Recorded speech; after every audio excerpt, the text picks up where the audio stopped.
सत श्री अकाल जी साਰਿਆਂ ਨੂੰ नमस्कार।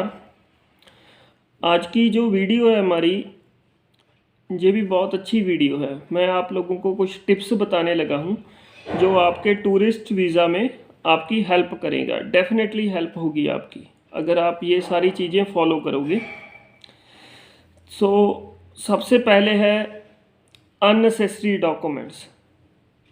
आप जब अपनी वीज़ा फाइल लगाते हो तो अननेसेसरी डॉक्यूमेंट्स अवॉइड करो, ठीक है। आप फाइल को ज़्यादा मैसी मत करो, ठीक है।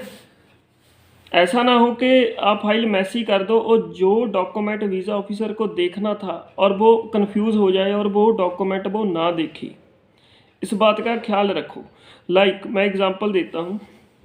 मान लो एक आपकी अच्छी खासी इनकम है, जहाँ आप गवर्नमेंट एम्प्लॉय हो, आपकी सैलरी आपकी बैंक में आती है, आपके पास अच्छा खासा फंड है, ठीक है।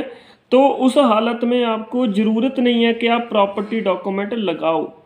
आप सिंपली अपने कवर लेटर में मेंशन कर सकते हो कि आपके नाम पे प्रॉपर्टी है, ठीक है। अगर एम्बेसी उसे देखना चाहती है, वो डॉक्यूमेंट्स देखना चाहती है, then you will provide them, ठीक है। अननेसेसरी डॉक्यूमेंट्स मत लगाओ, ठीक है ना। सिंपली मेंशन कर सकते हो आप इसे कवर लेटर में, ठीक है जी। And second is purpose of travel. आपका जो पर्पस ऑफ ट्रैवल है उसमें आप बहुत क्लियर रहिए, ठीक है। आप इसके लिए एटनरी दीजिए और जो आपकी एटनरी हो उसमें ज़रूरी नहीं है कि आपने बहुत सी सिटीज़ इन्वॉल्व करनी है। उसमें बहुत सी सिटीज़ के बारे में आपको बोलना है कि आज मुझे यहाँ जाना है, वहाँ जाना है। ऐसा करने की कोई ज़रूरत नहीं है। आप सिंपल रखिए, ठीक है। अगर आप पेरिस जा रहे हो, 5-7 दिन के लिए जा रहे हो, तो आप अकेली पेरिस सिटी की भी लगा सकते हो, ठीक है। मेरे कहने का मतलब है कि ऐसी एटनरी मत लगाइए जो कि वीज़ा ऑफिसर को लगे कि ये मुमकिन नहीं है जो आप बोल रहे हो। अगर आपकी लास्ट डे, ठीक है, आप ऐसी सिटी में आप मतलब अपनी स्टे फिनिश कर रहे हो, ठीक है ना। उसके बाद एयरपोर्ट जाने के लिए आपको टाइम लगेगा, ठीक है। तो इस चीज़ का आप ख्याल रखो कि एयरपोर्ट जाने में आपको कितना टाइम लगेगा, जहाँ एक सिटी से दूसरी सिटी जाने के लिए आपको कितना टाइम लगेगा, उसी हिसाब से अपनी होटल बुकिंग को मैच करके रखिए। You get my point. अगर ना समझ आए तो ये पॉइंट आप मुझसे दोबारा पूछ सकते हो कि मैं कहना क्या चाहता था। अगर समझ में आ गया, आपको कर ली आपने बात, तो डन, वेल एंड गुड। अगर ना समझ में आई देन आस्क मी, ठीक है। बट गलती नहीं करना, पूछ लेना, ठीक है। और तीसरा है if any fresh fund then must explain. सच एक बात और बता देता हूँ। कुछ लोग पूछते हैं कि आप नोट्स क्यों बनाते हो। नोट्स मैं इसलिए बनाता हूँ क्योंकि मैं वीडियो एडिट नहीं करता, जैसी होती है वैसे ही डाल देता हूँ, ठीक है।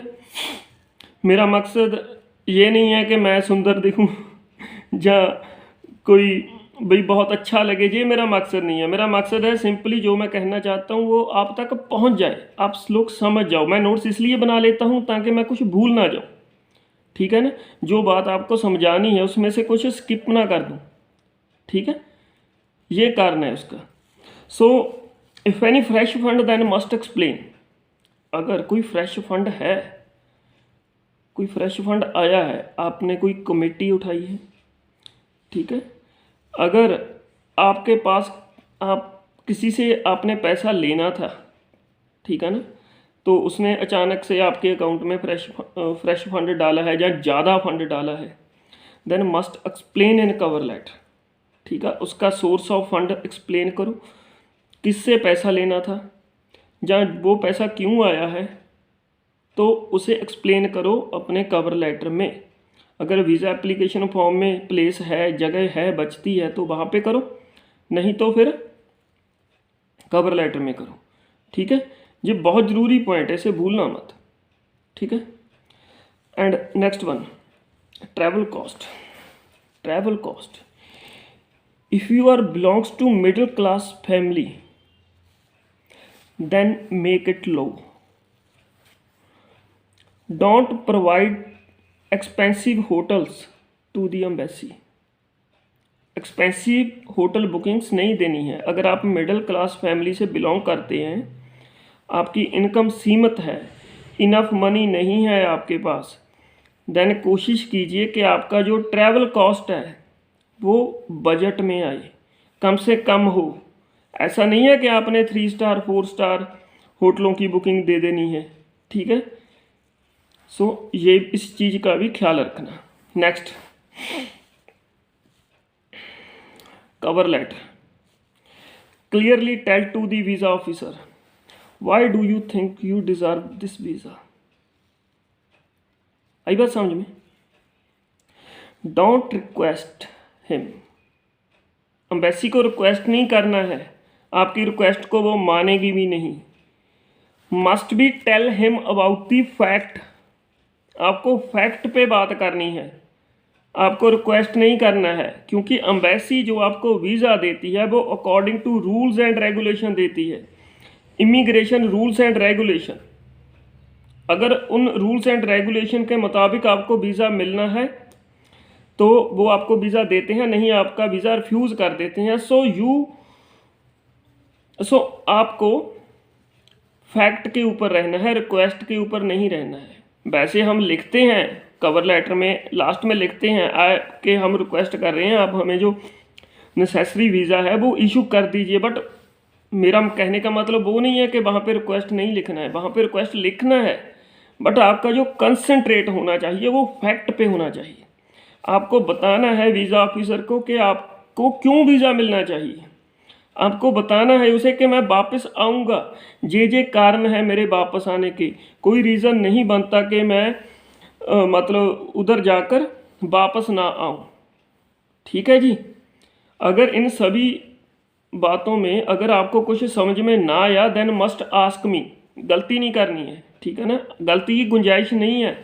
इमिग्रेशन लाइन में कोई गलती की गुंजाइश नहीं है। आपने वीज़ा एप्लीकेशन फॉर्म गलत भर दिया, कुछ ऐसा डॉक्यूमेंट दे दिया जिससे वीज़ा ऑफिसर को डाउट पड़ गया कि आप वापस नहीं आओगे तो रिफ्यूज़ल आ जाएगी, ठीक है ना। सो मेरी बातों को ध्यान से समझ लेना। अगर कुछ समझ में ना आए देन आस्क मी, और इस चैनल को सब्सक्राइब कर लो, लाइक कर दो, शेयर कर दो, ठीक है, क्योंकि ये आपके फ़ायदे के लिए, मेरे फ़ायदे के लिए ये चैनल नहीं बनाया मैंने, ठीक है जी। आपको बता सकूं, आपको जानकारी दे सकूं, इसीलिए ये चैनल बनाया है, ठीक है। आप अगर सब्सक्राइब कर लोगे तो आने वाली वीडियो मैं बहुत मुश्किल से टाइम निकालता हूँ, ठीक है, आप लोगों के लिए निकालता हूँ। मेरे पास वीडियो एडिट करने का भी टाइम नहीं है, बस जैसे होती है वैसे ही डाल देता हूँ, ठीक है ना, ताकि आप बस, मेरा मकसद होता है जो मैं बोल रहा हूँ आप समझ लो, बस दैट्स इट। ओके, ऑलराइट जी, थैंक यू, बाय बाय।